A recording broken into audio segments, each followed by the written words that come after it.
A couple of days ago on my channel, I posted my best ever video. It's on screen right now and it's titled, I used Alexa to get revenge on the worst Karen ever. Now, you guys absolutely love this one because it was just a phenomenal story. I openly said in the episode, I think this is the best story I've ever read in over 3 years of making videos and reading stories on this channel. Now, if you haven't yet seen it, you need to go and watch that one first because it is just fantastic.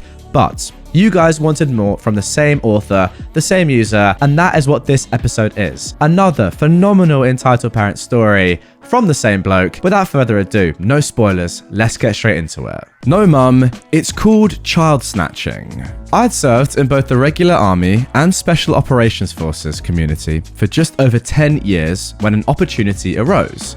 It was an assignment in the middle of nowhere, but was near what I claim to be my hometown. I'm a military brat. I'd later find out that the job was horrible, but that's got nothing to do with this story. We'd been in small town, USA for a couple of months. We were pretty much settled in. My wife and I were not exactly prepared mentally though. Both sets of grandparents, specifically grandmas, had been away from their grandchildren since they were born. They were like flies at the house for the first couple of months. It was finally starting to subside when this happened. I should mention that my mum is different. At least I think she is. I've always been the independent type, and I rarely, if ever, call home. It's not because I don't love my parents or friends, I just don't feel the need to talk unless I really have something to say.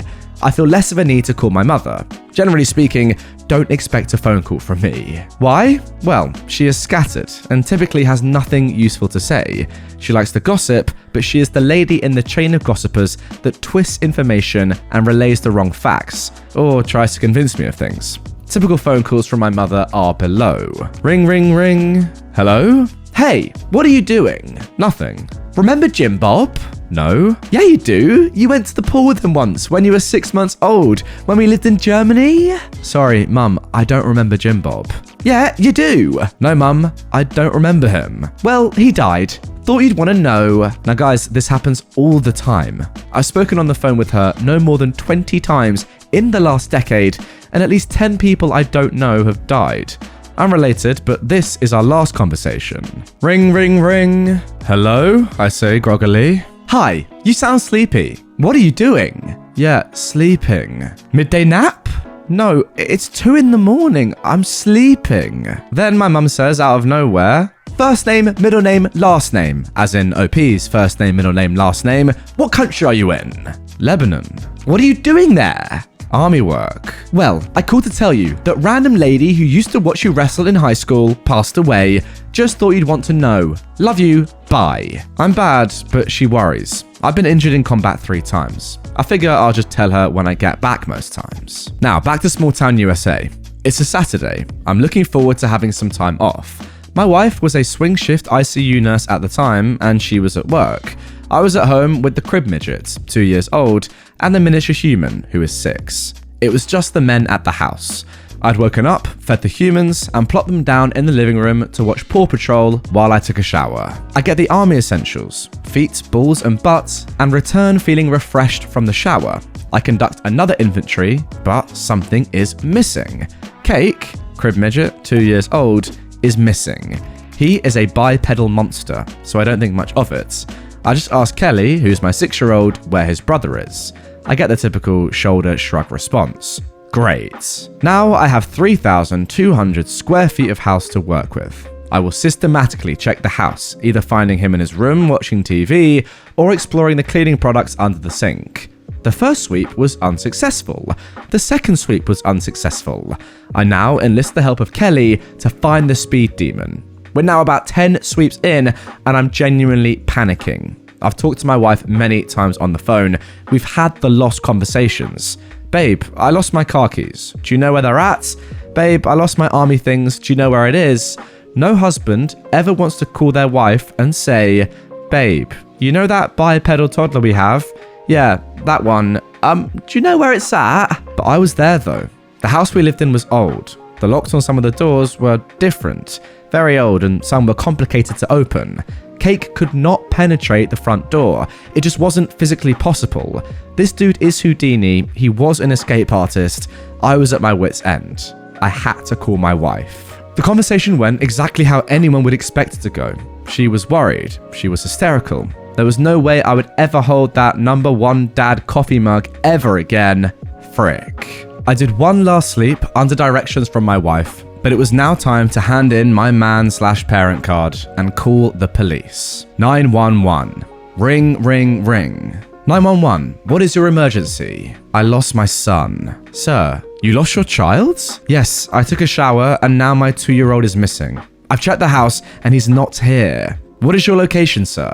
I give my address. What is your son wearing? A Thomas the Tank Engine shirt, blue diaper. Where did you last see him? Now, I've got a large bay window, very large. Something at that point caught my eye. The reflection of sunlight that bounces off cars screams through the window when they pass or park. A car had just parked in front of my house. It was my mother. Great. I'm now about to have a mum conversation, and this is how it would play out in my head. So, this is in my head. It didn't actually happen. Hey, mum. Hey, remember that toddler I had? Unlike me. Yeah? Well, I lost him. Bye. I'm dreading the fact that I have 911 on the line and I'm about to tell my mother the dreaded news. Then I see it. What was it? Cake. My freaking toddler. I kindly explained to 911 that I'd found my human.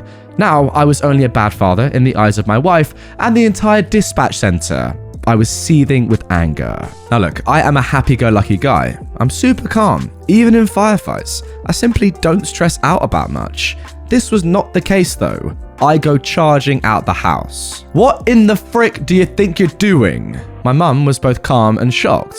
What? I just went to the grocery store. With my child. You took my child. Yeah? I stopped by and asked if the boys wanted to go. Cake did. You freaking stole my kid, mum. Stole my kid. Well, no, I didn't. I asked and Cake wanted to go. Kelly didn't, and I told Kelly to tell you. Side note, Paw Patrol is like a trance for your kids. The goddamn rapture could happen around kids while watching cartoons and they're unaware. God frickin' forbid the cable goes out though. Then the real chaos starts. I'm a warfighter with 14 combat deployments. I have said Daddy doesn't want to watch Barney for the 20th time today, exactly once. There are some fights that just are not worth it. You told Kelly. You told my 6-year-old to relay a message to me. You thought that would work. Did you make that message contingent on a toy because he didn't know where his brother was? Well, I told him. Mum, you stole my kid. Then she frickin' said it. I am grandma. I can take him. Mum, you stole my kid. No, I just took him. No, it's not called took, it's called kidnapping. Oh, what? I didn't kidnap him. You walked into the house, asked 2 children if they wanted to go, told one to relay a message to me. Why did you not ask or tell me? Oh, I screamed out. I thought you knew. Guys, I lost my head. It went on and on with her trying to convince me of her points. I was not having it. I was beyond mad. I called my dad to get his opinion and he just laughed. Grandma is in trouble. She was leaving anyways. I couldn't kick her out. It didn't even concern her mentally. She was oblivious to the gravity and severity of the situation. I was not done yet though. It just so happened that this specific weekend was a 4-day weekend for me. I had the next 2 days off with the boys. My mum was unaware. She called on Sunday and asked what time I was dropping the boys off. Ding, light bulb moments. We just adopted a new dog that was crate training. Let us capitalize on this. I say to my mum, do you think you can watch the boys at the house so you can take Lola out? I don't want her in the cage all day. Sure, I can do that. Great. Now my mum would be at my house from around 6 a.m. to 7 p.m. Even better, my dad would be at work as well. So then here we go, D-Day, 6 a.m. My mum arrives at the house, still oblivious that I was still angry. No worries, I've now got about 12 hours to work out my frustration. I depart the house and promptly arrive at her house. I find the spare key and let myself in. I reorganize everything, and I mean everything. It didn't take long to do the living room. I moved the couch, the love seat, my father's chair, the coffee table, the TV. Everything gets rearranged. I even moved pictures from wall to wall and used sticky tack to hang them upside down or wonky. Moving into a new place can be a hassle during military moves. I love cooking. The kitchen and wood shop are my sanctuaries. It's such a pain in the butt to move into a new kitchen and get things where you want them. What's not a pain? Reorganizing someone's kitchen. Everything from top to bottom was reorganized. The powder room was close to the kitchen, so I put plates under the sink in the powder room and toilet paper in the kitchen drawers. Again, everything was moved. I worked my way through the house, ensuring that nothing was left untouched. The only room I didn't enter was the master bedroom. I am one of 3 siblings. They've sexed it up 3 times in my brain. I was not interested or mentally willing to frick with that room. I did, however, take great pride in her cricket room to ensure that I moved everything. My last act of FU in the house was taking every single remote, TV, DVR, cable, lights, you name it. If it was a remote, it was now in my possession. I then returned home at normal time. The changeover was typical. She asked me how my day was, and let me tell you, it was a satisfying day of work for me. She acted as if the kidnapping event never happened. Well, she was about to be reminded that I didn't forget. It was time to crack a beer, play with the boys, and wait for that phone call. Ring, ring, ring. Of course, it was my mum. Remember, she is my mum, and I do love her, but she is different. Were you at the house today? I reply, in my brain thinking, is she serious? What? Did you stop by the house today? I think we were robbed. In my head, I'm laughing. Robbed? Yeah, robbers typically move your stuff around. Yes, I stopped by the house, I say. You rearranged the living room. At this point, my dad just gets home during the conversation. I hear my dad talking as he enters the house. What the f***? I can still overhear dad at this point. Carla, what the frick did you do to the house? I didn't do it. OP did. She is oblivious still, just looking at the living room. She laughs a bit and we conclude the conversation. Now I'm baffled. Oh well. Ring, ring, ring. Where in the heck are my pots and pans? There's toilet paper under the kitchen sink. Toilet paper doesn't go there. God dang it, OP. Where is the remote, Carla? I hear my dad say in the background. Now I hooked everything back up. I just moved it. Things still worked. Carla, remote! My mother is now walking through the house. She arrives in her arts and crafts cricket room. And here we go again. First name, middle, last. What the heck did you do? I reorganized everything for you. Oh my God. Pause. Carla, where is the remote for the TV? Where are the remotes? Oh, I took them. See, I called out your name and I thought you heard me. She now explains this to my father. Now there is hysterical laughter in the background. I'm on my way over. She arrived at the house. I'm willing to break bread and settle this under one condition. All you have to say is that you're sorry for kidnapping my child and you won't ever do it again. But I did You want the remotes back? Say, OP, I'm sorry for kidnapping your kid and I will never do it again. I'm sorry for kidnapping Cake and I'll never do it again. Thank you. What time are you dropping the boys off tomorrow? Well, I think you should probably keep coming here until you figure out where your pots and pans are. See you at 6. Love you. Bye. And that's that. Military life is different. Really different.